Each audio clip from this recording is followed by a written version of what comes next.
राधा राधा राधा राधा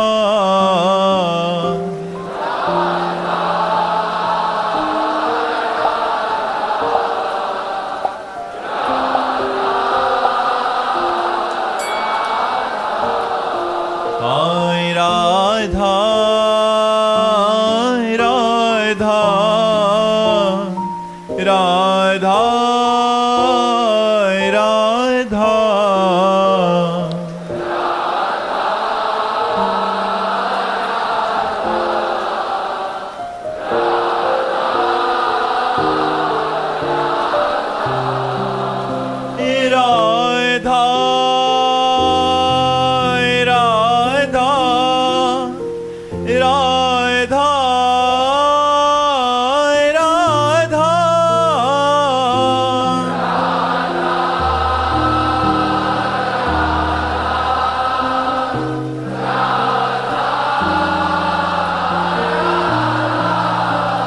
हाय राधा राधा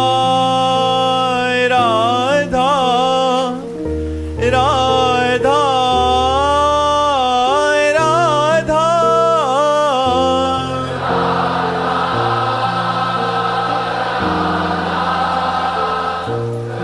हाय राधा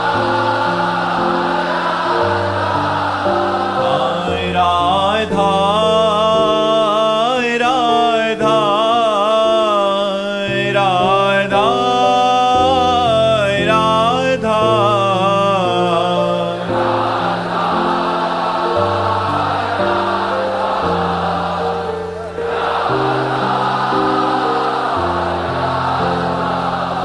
हाय राधा राधा राधा राधा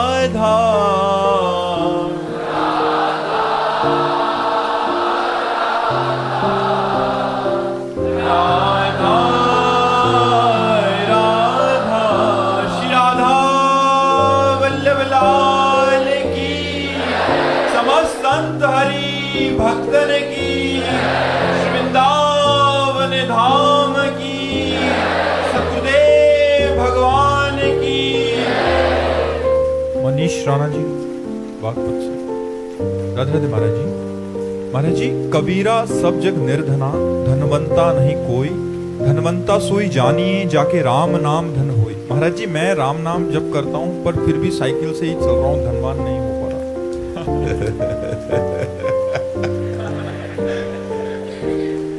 अभी कितना नाम जप कर पा रहे हो कि अभी तुम्हारी लौकिक दृष्टि बनी हुई है? कबीरदास जी लौकिक दृष्टि की बात कर रहे हैं क्या? लौकिक दृष्टि नहीं है, ये परमार्थिक दृष्टि है। देखो यहाँ फाइनल पे बात है। अच्छा, किसी ऐसे देश में भेजा जाए जहाँ आपको मकान मिले, स्त्री मिले, पुत्र मिले, मित्र मिले, सब कुछ मिला, लेकिन वहां से जब अपने देश के लिए लौटोगे तो सब छीन लिया जाएगा। बोलो, रहना पसंद करोगे ऐसे देश में? वो ये देश है मृत्यु लोक।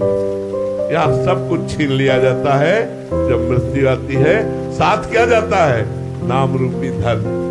उसी बात को कबीरदास जी कह रहे, कबीरा सब जग निर्धना, क्योंकि जब जाएगा तो सब छीन लिया जाएगा।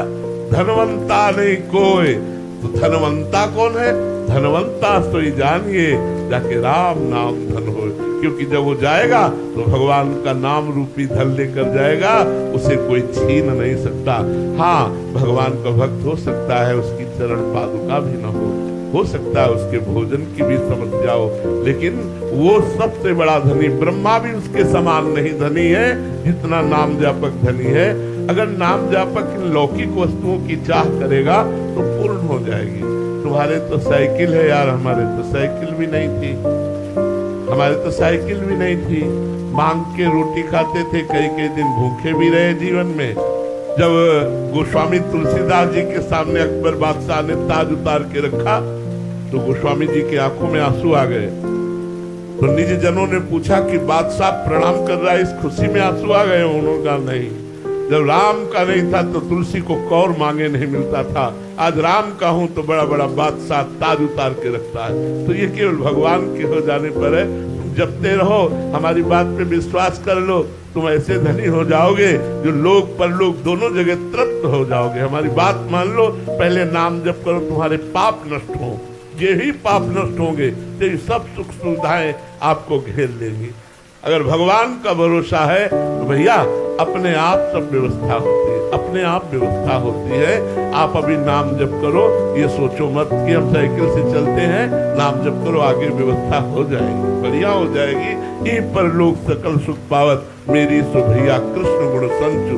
हमारे आचार्यों ने कहा है, जो भगवान का नाम जप करते हैं, भगवान के लीला चरित्रों में चित्त लगाते हैं, तो आज नहीं तो कल वो सुखी हो जाएंगे।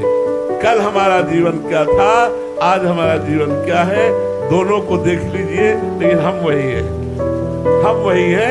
परिवर्तन आप देख लीजिए, ये केवल भगवान की शरण की बात है। इसलिए सबसे प्रार्थना करते हैं, आप हमारी बात पर विश्वास कर लो, इधर उधर भटको मत, पाप आचरण मत करो और नाम जप करो।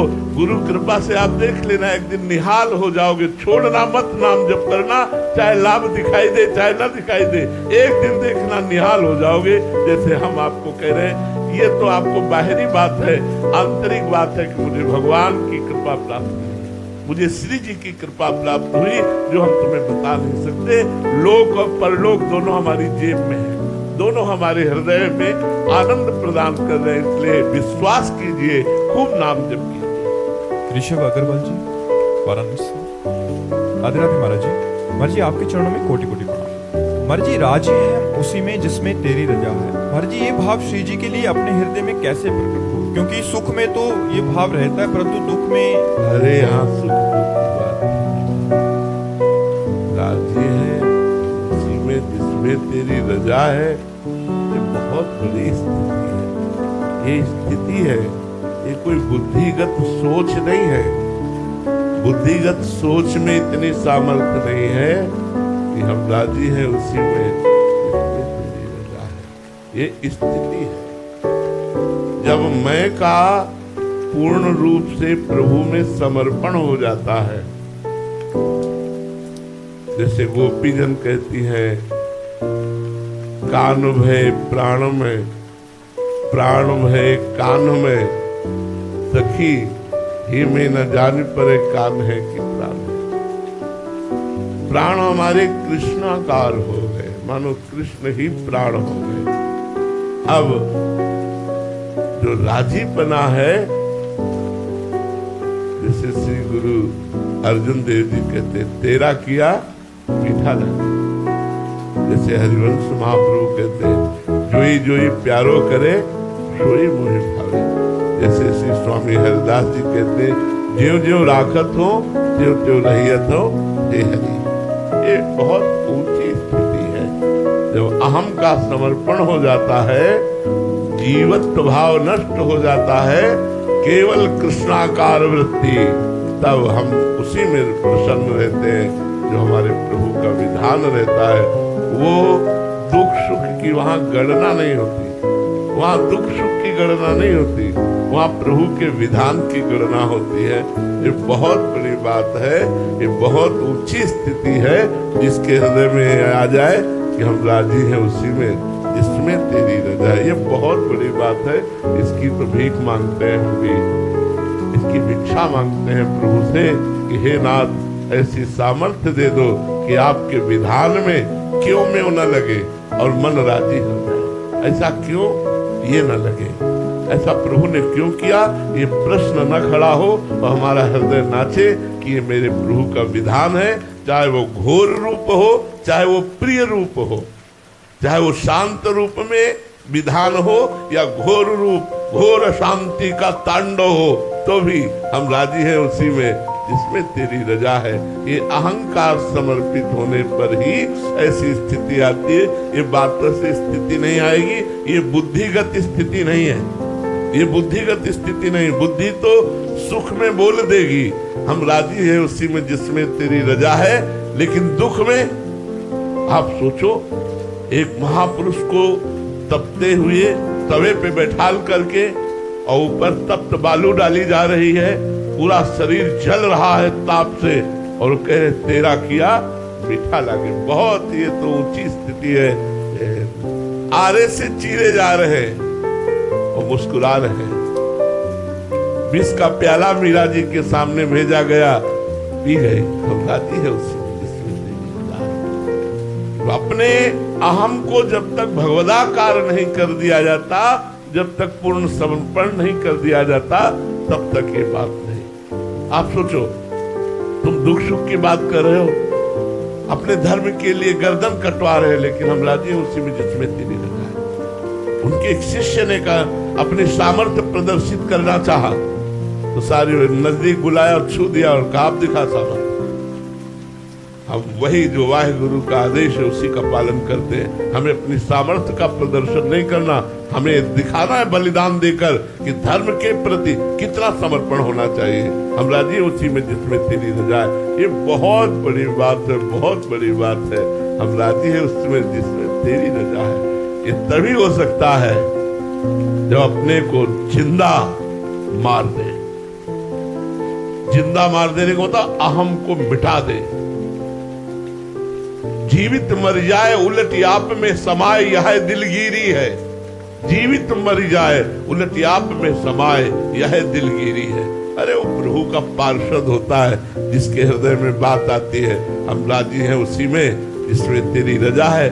नहीं, सुख में तो लगता है कृपा है, लेकिन जब दुख विपत्ति आती है तब हम कहां बोल पाएंगे कि हम राजी हैं उसी में जिसमें तेरी रजा है। ये वही बोल सकता है जो दुख सुख द्वंद से ऊपर भगवदाकार वृत्ति धारण किए हुए। ये साधारण नहीं है। इसलिए भाई खूब नाम जप करो और भगवान से प्रार्थना करो कि ऐसी स्थिति दे दे। किरण जी, महाराज जी एक अन्य महापुरुष भी इसमें बोल रहे हैं कि कबीरा कुत्ता राम का, मोतिया मेरा नाम, गले राम की जेबड़ी, जित खींचे उत जाऊं। वही बात है तेरा वही बात है, इसमें बात वही है ना। कबीरा कुत्ता राम का, मोतिया मेरा नाम, गले राम की जेबड़ी, जित खींचे उत जाऊं। जैसे राखत होते थे नहीं होते। क्या बाप तूने अपने आप को साबित किया। क्या समर्पण है इस दोहे में, क्या समर्पण है कि मैं भगवान कहूं मेरी डोर भगवान के हाथ में है। जैसा जिसमें तुम राजी उसी ये है, जिसमें तुम राजी। मैं भगवान का दास हूँ, मैं भगवान का सेवक हूँ। भगवान जैसे जहाँ जो चाहते हैं वैसे जाता हूँ, जित खींचते हैं वैसे। क्या जोर की बात है महाराज जी। क्या रस के संबंध में तो अलग अलग हो सकता है महाराज जी, स्थिति क्या सारे महापुरुषों की सिद्धांत की स्थिति एक ही होती है। सिद्धांत की स्थिति तो एक होती, रस का रसास्वादन अलग अलग होता है, लेकिन सिद्धांत में सिद्ध एक ही होते। सब द्वंद्व विमुक्ता होते, सब त्रिगुणातीत होते, सब कालातीत होते, सबकी स्थिति एक होती है, उसका रसास्वादन अलग अलग होता है। पर क्योंकि हर एक में यही समझ आता है कि वो सामने वाले प्रभु को देख रहे हैं कि मतलब अब हृदय इतना द्रवित हो गया है सुन करके। कबीरा कुत्ता राम का, मोतिया मेरा नाम, गले राम की जेबड़ी, जित खींचे उत जाऊं। क्या बात है, क्या बलिहार है, बलिहार। बस इतना ही तो बात है, इतना ही तो बात आनी है। साधना से इतनी बात आनी है। पर आपका और जिधर भगवान मुझे ले जाना चाहते मैं उधर जाता हूँ। मेरा कोई अधिकार नहीं, मैं भगवान का हूँ। जहाँ भगवान जैसे चाहे। ये तो बड़े महापुरुषों की स्थिति है, ये छोटी मोटी स्थिति नहीं है। तभी कहा कि जैसे रखे उसमें हम राजी। ये बहुत बड़ी स्थिति है। ये स्थिति आ गई फिर भगवान उसके अधीन हो जाते हैं, भगवान उसके अधीन हो जाते हैं। आकाश जी, राधे राधे महाराज जी। महाराज जी, आपके जैसा आध्यात्मिक जीवन सामान्य मनुष्य कैसे प्राप्त करे? इसमें अगर हम अपने हृदय की बात कहें तो साधना नहीं है, इसमें भगवान की कृपा है। हाँ, मालिक की कृपा है। वो कैसे गढ़ते हैं, कैसे बनाते हैं, किसको क्या करते हैं। हम लौकिक उन्नति में तो समानता की बात सोच सकते हैं, लेकिन परमार्थिक उन्नति में साधना काम नहीं करती, इसमें कृपा काम करती है। हमसे भी ऊंची स्थिति में उनकी कृपा पहुंचा सकती है। लेकिन साधन पथ में देखा जाए तो बहुत कठिन है, बहुत कठिन है। क्योंकि अब जैसे बच्चापन से 13 वर्ष से घर से निकले, आज तक घर नहीं गए, नाना प्रकार के कष्ट परमार्थ मार्ग में सहते हुए, मान अपमान सुख दुख लाभ हानि सब जो भी जैसा, तो हमारे जैसा बनना किसी साधन से नहीं हो सकता, एक कृपा से हो सकता है। भगवान कृपा करे, मालिक कृपा करे तो मूकम करोति वाचालम पंगुम लंघयते गिरिम यत कृपा तमहम वंदे परमानंद माधवम। भगवान मूक को भी वाचाल कर दे, अनपढ़ से वेद बुलवा दे, लूले लंगड़े से पहाड़ फंदवा दे, वही साबा जो चेतन का जड़ करई जड़ई करई चैतन्य अस समर्थ रघुनाथ रही भजई जीवते धन। जो मस्कई करे बिरंचियज, ब्रह्मा को मच्छर बना दे, मच्छर को ब्रह्मा बना दे, ये उनकी सामर्थ्य से है, ये साधना से नहीं है, ये कृपा से। सुमन जी हनुमानगढ़ से। राधे राधे महाराज जी। गुरुदेव, जिस प्रकार भगवत गीता जी में कर्म योग का मार्ग निष्काम भाव से शास्त्र विहित कर्तव्य कर्म करते हुए हर परिस्थिति में सम रहना बताया है, उसी प्रकार भक्ति योग और ज्ञान योग का मार्ग क्या है महाराज जी? भक्ति योग में समस्त कर्म भगवान को समर्पित करते हुए, उनके फल की आकांक्षा न रखते हुए, एकमात्र भगवान की प्रसन्नता, जैसे उसमें कर्मयोग में समता, भक्ति योग में ममता, भगवान के चरणों में प्रबल ममता। भक्ति का स्वरूप क्या है? सबकी ममता ताग बटोरी, मम पद मनहि बांधे बड़ डोरी। प्यारी जू और प्यारे जू के चरणों में अनन्य ममता, समता सब संसार में, ममता नित्य विहार में। जिसकी ममता प्रिया प्रीतम में है वो भक्ति की चरम अवस्था का साधक है। और ज्ञान जिसमें द्वैत का नाश हो गया है, मैं के सिवा कोई नहीं है, वही मैं ब्रह्म हूं, ऐसा जिसको अनुभव है वो ज्ञान। और संपूर्ण संसार में समता का भाव रखते हुए निष्काम भाव से कर्म करना कर्मयोग। संपूर्ण संसार में अपने प्रभु का भाव रखते हुए प्रभु की प्रसन्नता के लिए कृष्णार्पणम मस्तु ऐसा कर्म करना। और सर्वतो भावेन, कहीं ममता न रह जाना, एकमात्र प्रभु की ममता चरणारविंद में, नाम में, रूप में, लीला में, ये भक्ति। भक्ति अनन्य ममता। ज्ञान एकमात्र मैं ही मैं हूं, दूसरा कोई नहीं। वेदांत मैं अहम ब्रह्मास्मि, मैं वही परब्रह्म परमात्म तत्व हूं, भूल से अपने को देह आदि मान रहा था, ऐसी धारणा। तो ज्ञान और भक्ति और कर्म योग तीनों के द्वारा भगवान की ही प्राप्ति है। महाराज जी, हमें किस योग में चलना चाहिए? कौन? ये अपनी क्षमता देखनी चाहिए कि हमारी क्षमता क्या है। हृदय प्रधान भक्ति में, कर्म प्रधान कर्मयोग में, और बुद्धि प्रधान ज्ञान योग में। जिसकी तार्किक बुद्धि हो उसे ज्ञान योग, जिसका हृदय द्रवित होने, जरा सी बात सुना और हृदय द्रवित हो गया, आशिक्षित, तो उसे भक्ति मार्ग में चलना चाहिए। जो कर्मठ है, कर्मकांडी है, उसे कर्मयोग में चलना चाहिए। महाराज जी, कभी कभी ऐसे साधक भी आते हैं जो पहले ज्ञान योग में प्रतिष्ठित थे, वो है। हाँ महाराज जी, उसके बाद जाके भक्ति योग में उनका रुझान हो गया, तो महाराज जी ऐसी स्थिति आती है क्या? हाँ, क्यों नहीं आती है? क्यों नहीं? भगवान शंकर परम ज्ञानी है, क्या भक्त नहीं है? सनकादि परम ज्ञानी क्या भक्त नहीं? हर समय हरि शरणम हरि शरणम। हनुमान जी परम भक्त है, क्या ज्ञानी नहीं है? ज्ञानी नाम अग्रगण्यम बुद्धिमताम वरिष्ठम, और परम भक्त है। गरुण भगवान के भक्त हैं, क्या ज्ञानी नहीं? गरुण महाज्ञानी गुण राशि। विश्वामित्र जी भगवान के भक्त, विश्वामित्र महामुनि ज्ञानी। तो ज्ञानी भक्त है, भक्त ज्ञानी ऐसा हो जाता है आगे चल करके।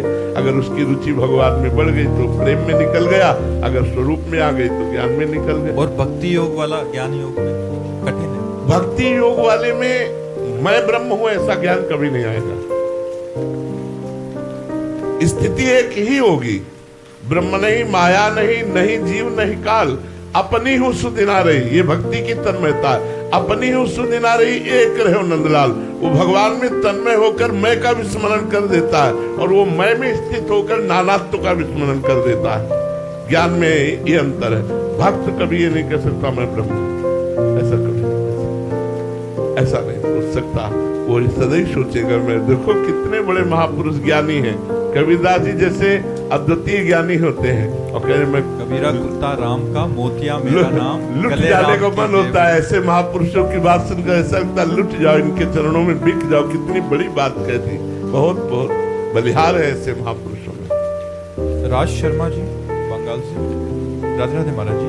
महाराज जी, निकुंज प्राप्ति के लिए सबसे ज्यादा क्या आवश्यक है? नाम जप या संपूर्ण समर्पण या लाडली जी की कृपा? तीनों एक को आपने जो लिया उसमें तीनों आएंगे, क्योंकि जब लाडली जी की कृपा होगी तभी आपको रसिकों का संग मिलेगा। रसिकों के संग से आत्मसमर्पण होगा और जिसके प्रति आत्मसमर्पण किया उसका निरंतर स्मरण होना, यही निकुंज गमन की बात है। तीनों जरूरी है। ऐसा नहीं है कि लाडली जी की कृपा है, आपका आत्मसमर्पण नहीं हुआ, नाम जप नहीं किया तो वो तो सब पे है। क्या सबका कल्याण हो जाएगा? क्या सब पर मोरी बराबर दया? तो उसके लिए आत्मसमर्पण अनिवार्य है। आत्मसमर्पण बिना रसिकों के संग के नहीं होता, बिना भगवत प्रेमी महात्माओं के संग के नहीं होता। आत्मसमर्पण का फल क्या है? भगवद स्मृति। नष्टो मोहा स्मृति लब्धा। मोह का नाश हो गया, हर समय भगवद स्मृति में, हर समय भगवान नाम जब चल रहा। हरिवंश कृपा, हरिवंश कहाँ है? तो लाडली जी की कृपा, आत्मसमर्पण, आत्मसमर्पण की कृपा, निरंतर भजन। समझ में आया? तीनों अलग नहीं किए जा सकते, तीनों एक कड़ी की बात है जिसे आप अलग अलग कह रहे हैं। महावीर राधे राधे महाराज जी। गुरु जी, क्या गृहस्थ धर्म में रहकर मोक्ष की प्राप्ति संभव है? बिल्कुल संभव, बिल्कुल संभव है, पर नियम से हम ऊपर चढ़ते हैं। अगर नियम भ्रष्ट हो जाए तो हम नीचे गिर जाते हैं। जो गृहस्थ में केवल अपनी पत्नी से ही भाव रखता है, अपने परिवार को धर्म पूर्वक कमाई से पालता है, आए हुए अतिथि को प्राणपण से स्वागत करता है और नाम जप करता है, उसको घर में रहते हुए भगवत प्राप्ति हो जाएगी। हमारी बात लिख लो। कोई तपस्या, कोई बाहर तीर्थयाटन या कोई और ना करे, केवल अगर कर सके तो करे, लेकिन अगर और कुछ नहीं कर सकता है तो केवल अपनी पत्नी से अनुराग करे, पर पत्नी से व्यभिचार न करे, और ये मांस, मछली, शराब, अंडा इसको ना खाए, और नाम जप करे और धर्म की कमाई से अपने परिवार का पोषण करे, मोक्ष हो जाएगा। भगवान की कृपा से उसका मोक्ष हो जाएगा, उसको भगवत प्राप्ति हो जाएगी, उसको ज्यादा परिश्रम करने की जरूरत नहीं। महापुरुषों ने स्पष्ट वर्णन कर दिया, जो नाम को स्वीकार कर लिए वो भगवत प्राप्त हो गए। नानक नाम जहाज है चढ़े सो उतरे पार। नाम जब कर रहे हो, गृहस्थी में हो, भगवत प्राप्ति हो जाएगी। सुखराम दास जी फरुखाबाद। राधे राधे महाराज जी। महाराज जी, आदि से ज्यादा उम्र बीत जाने के बाद भजन शुरू किया। इस भगवत प्राप्ति के मार्ग पर चलने के लिए भगवत प्राप्ति ना हुई तो महाराज जी फिर से जन्म इसी मनुष्य जीवन का मिलेगा? पता नहीं क्या मिलेगा। भरत जैसे महापुरुष को अगला जन्म हिरण का मिलता है, हम तुम्हारे लिए गारंटी कैसे दे सकते हैं कि आप मनुष्य बन सकते हो? भरत जैसे महापुरुष को अगला जन्म हिरण का प्राप्त हुआ, चूक हो गई, हिरण पर ममता हो गई, तो अपने को कैसे कह सकते? पता नहीं क्या बनना पड़े। हाँ, एक गारंटी देते हैं, यदि हर श्वास में नाम जप करोगे तो चाहे आज ही मृत्यु क्यों ना हो जाए, तुम्हें भगवत प्राप्ति हो जाएगी। हर श्वास में नाम को पकड़ो, जितनी आयु रह गई है, अब नाम ना छूटने पावे, भगवत प्राप्ति हो जाएगी। हृदय से बात कह रहा हूं, पक्की बात कह रहा हूं, वृंदावन में बैठ के कह रहा हूं। श्वास श्वास अगर नाम जप करोगे तो जिस आखिरी श्वास में राधा नाम निकलेगा वो आपको भगवत प्राप्ति करा देगा। नाम जप को पकड़ो, सब बात बन जाएगी। अर्चना जी। राधे राधे महाराज जी। महाराज जी, जीवन के सुख दुख दूसरों के व्यवहार पर निर्भर हो जाते हैं। इस परिस्थिति में महाराज जी सम कैसे रहा? नहीं नहीं, ये गलत है। बहुत अज्ञानी है जो दूसरों के प्रति अपने दुख सुख को, कि दूसरा जैसा करता है, अगर वो हमारे साथ अनुकूल व्यवहार करता है तो मैं सुखी, प्रतिकूल व्यवहार करता है दुखी, वो तो घोर अज्ञानी है। सुख दुख परमात्मा के चरणारविंद के आश्रित होकर, लोगों के आश्रित होकर नहीं। लोग तो जीने नहीं देंगे भाई। कब लोग जीने देते हैं किसको? कब चैन से चलने देते हैं? कैसे भी चलो वो तो आपको दुखी करेंगे। चाहे जितना परोपकार करो आपको परिणाम में दुख मिलेगा, चाहे जितना आप हित करो परिणाम में आपको गाली देगा। संसार का स्वरूप ऐसा है। हम लोगों के दिए हुए सुख दुख से सुखी दुखी ना हो, हम परमात्मा के चिंतन से सुखी रहे और दुख को परमात्मा के चिंतन के प्रभाव से सह ले, ऐसे हमें बनना चाहिए। व्यवहार में तो बहुत कड़वा है व्यवहार, इसमें तो कितना भी आपको परिणाम में दुखी मिलेगा, संसार ऐसा है। महाराज जी आपके जीवन में कभी ऐसा हुआ? पूरा जीवन ही यही है, पूरा जीवन ही है। किसी भी संत का जीवन देख लो, परोपकार करने पर भी परिणाम में प्रतिकूलता ही मिली, अनुकूलता नहीं मिली। अरे पूरा जीवन दुख में गया भाई, पूरा जीवन जब खाने योग्य थे तो खाने का नहीं था, जब खाने की सामग्री आई तो खाने योग्य नहीं रहे। हमारा मालिक बड़ा खिलाड़ी है, वो बड़ा खिलाड़ी है। आपको कभी महाराज जी रोष नहीं आता? हमें हाँ पर इस बात पे नहीं आती, हमें इस बात पे गुस्सा आती है कि कम से कम साधुकों के साथ इतना कपट का व्यवहार तो न करो। जो तुम्हारे लिए जिंदगी समर्पित किए हैं, इतना छुपाव तो मत करो। एक बार मुस्कुरा के अगर उनके मानस पटल पर प्रकट हो जाओगे तो काम क्रोध आदि की जो वृत्तियां उनको जलाती है वो नहीं जलाएंगी। हम इस बात पर उनसे नाराज हैं, ठाकुर जी से नाराज है, तो इस बात पे नाराज है कि यार तुम हो, सब जगह हो और सर्व सामर्थ्यशाली हो, सर्वत्र हो, सर्वशक्तिमान हो, तो जिन्हों को आपने अपनी शरण में घसीटा है उनको घसीट के छोड़ दिया, अब बेचारे काम क्रोध लोभ आदि के शिकार हो रहे हैं। यार ऐसी कृपा करो, मंद मंद मुस्कुरा कर एक बार झांकी दिखा दो, दुनिया का सारा राग मिट जाएगा और वो आपके प्रति आशिक हो जाएंगे, प्रेमी हो जाएंगे। बस इस बात से कभी कभी उनको डांटते रहते हैं। नहीं, हम ये चाहते हैं कि कम से कम जो आपको नहीं चाहते वो बात अलग है, लेकिन जो आपकी चाह के लिए फकीर बन गए, लंगोटी लगा ली, भीख मांग के खाते हैं, अरे उनके मन में तो काम न सतावे, उनके मन में तो रुपया पैसा संसार का मोह न सतावे। हे नाथ आप अपना थोड़ा सा प्यार दे दो, थोड़ी सी झलक दे दो, थोड़ी सी कृपा कर दो। पर वो कुछ ऐसा उनका विधान होगा जो हमारी बात नहीं सुनते। नहीं, हमें लगता है कि साधक की आंतरिक वृत्ति को सुधारने के लिए इनका रूप काफी है।